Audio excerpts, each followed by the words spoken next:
Qəlb qəribə bir varlıqdır. Hədislərdə var, Allahın yaratdığı ən təəccüblü varlıqdır insan qəlbi.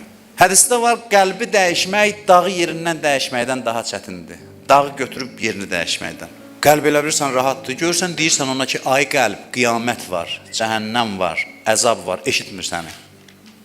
Heç nə eşitmir. Gərək Allaha pənah apara biləsən. Allaha pənah aparasan. Allahdan yapışasan. Deyəsən, mən azizəm bu qəlblə. Sən bacararsan. Bunu ürəklə deyəsən. Qəlbi Allaha tapşırasan.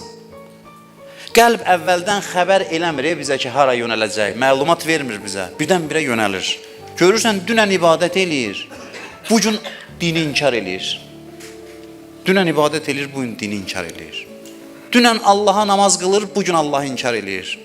Keçən il bu vaxtı əzadarlıq eləyir İmam Hüseynə, bu il bu vaxtı əzadarlara gülür, ələ salır.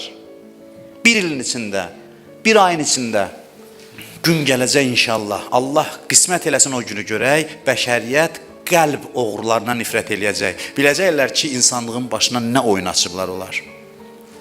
Gün gələcək insanlar bu qəlb oğrularına lənət oxuyacaqlar. Onların xəbisliyi üzə çıxacaq. Odur ki, axırıncı məclisimizdir, 10 günün axırıncısıdır. Sizə qardaş nəsihətim, dua eləyin ki, bu sözə özüm əməl eləyə bilim. Amma eləsəm də, eləməsəm də deməsəm xəyanətdir. Böyüklərdən bir cümlə öyrənmişik ki, aleykum ənfusikum, qəlblərinizdən müğayət olun. Aleykum ənfusakum, qəlblərdən müğayət olun, ruhlarınızdan müğayət olun. Qəlb bahalı bir şeydir, müştərisi çoxdur. Pusquda dayanıblar ki, oğurlasınlar, istinad eləsinlər bir şeyə, çəksinlər başqa istiqamətə.